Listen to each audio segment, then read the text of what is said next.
En cuanto a la clasificación, si hablamos del pequeño material o los utensilios accesorios, se utiliza básicamente y son necesarios para desempeñar las funciones que se efectúan normalmente durante la cocción, durante las cocciones, durante la aplicación de las técnicas culinarias. Sin ellos, pues sería imposible el procedimiento, la técnica básica de cocción. Empezaremos hablando del cacillo o cucharón. Es de diámetro pequeño, sirve para salsear, napar, airear una salsa, desespumar o desgrasar más bien, regar asados, cargar líquidos o semilíquidos. Y los diámetros mayores también para desespumar o desgrasar fondos, servicio de cremas, sopas y estofados de legumbres. Como sabéis, tiene unas numeraciones, las numeraciones hacen referencia al diámetro. Eso también ocurre con el material de cocción. El diámetro de la boca o de la parte superior de las marmitas y de los rondones es una numeración que está colocada normalmente en la zona de las asas. Aquí está colocada en la zona del mango y normalmente es entre 6 y 12, 18, 20 centímetros. Así también hace referencia a la capacidad en cuanto al volumen, al líquido que tiene ese cacillo o cucharón. Y también está colocado en el propio asa, en el propio mango, perdón, y habla de un cuarto de litro, medio litro, 0,25, 0,5, un litro, básicamente hasta un litro. Incluso hay de más tamaños para cocina de colectividades y cocinas centrales más grandes. Luego tenemos la espumadera, que sirve para remover, para desespumar, para el servicio de estofados de carne y otro tipo de elaboraciones, para recoger líquidos, para recoger sólidos dentro del interior de líquidos. También tiene, diríamos, en común con los cacillos, que también tienen numeración, que hace referencia a el diámetro que tiene la propia la circunferencia donde están los agujeros, las perforaciones que son características, espumadera.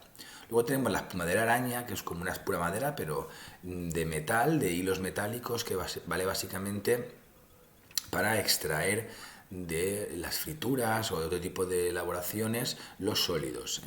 También para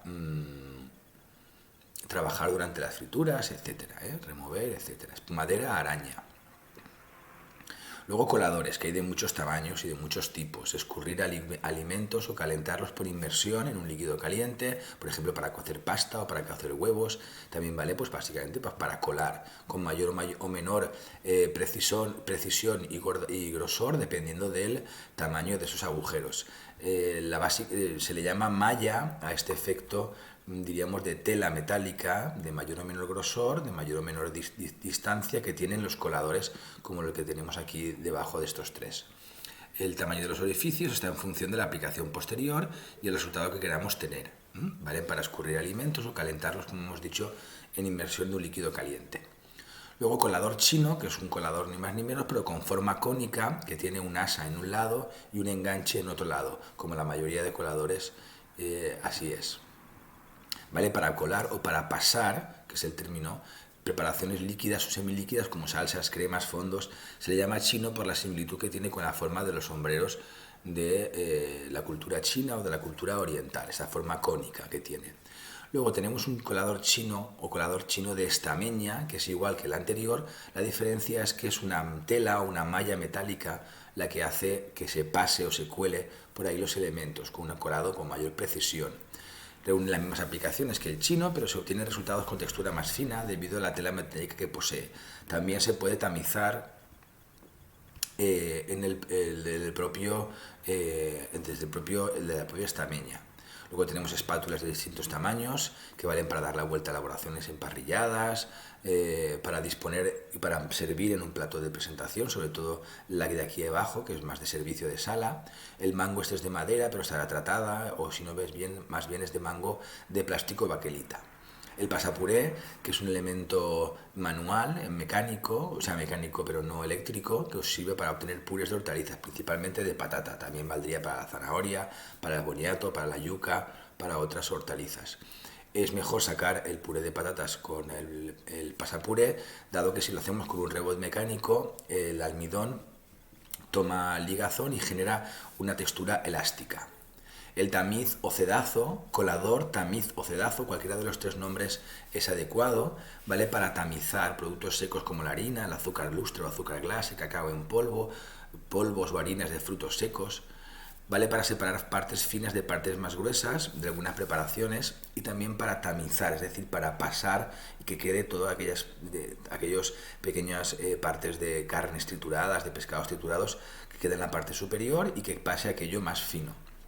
Las varillas, que son de tamaño superior, cuanto mayor tamaño, normalmente mayor número de hilos, lo mejor es que sean flexibles, porque es mejor para fomentar la emulsión, la introducción de aire en el interior.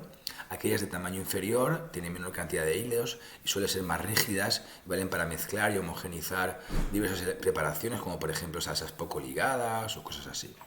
Luego tenemos, para finalizar, los accesorios de silicona. Hablamos en la parte superior tenemos los Silpads, que es la marca comercial. También se llama tapete de silicona. Son elementos que sustituyen el papel de cocina. Al ser de silicona son antiadherentes. Hay que intentar no cortar encima de ellos para que no se rompan, para que no se corten. Tienen distintas medidas, se pueden adaptar incluso al plato del microondas si cortamos en forma circular, o incluso venden ya con forma de plato de microondas, tamaños 60×40, tamaños Gastronorms, y básicamente es un elemento para colocar encima cualquier tipo de alimento y que al hornear no se pegue, sin necesidad de utilizar ningún tipo de grasa, ni vegetal ni animal. ¿Cuál es el fundamento del tapete de silicona? Porque también, aparte de evitar que se pegue, se utilizan en la cocción al horno, porque cocinan por igual los elementos. La silicona, en su interior se genera una estructura a base de cobre, que ya hemos dicho en vídeos anteriores que es un buen o una excelente conductibilidad, que tiene una excelente conductibilidad térmica. Esos hilos de cobre están recubiertos, una especie de, como si fuera cáñamo, como si fuera esparto, para proteger y que no se rompa el plástico siliconado con el movimiento del silpad, que reparten por igual el calor en toda la superficie del propio silpad o tapete de silicona. Y luego también tenemos los moldes de teflón o moldes de silicona de distintos tamaños. Tampoco hay necesidad de colocar dentro ningún tipo de elemento antiadherente como grasa, etcétera. Hay de todo tipo de formas, de todo tipo de tamaño, de todo tipo de presentaciones.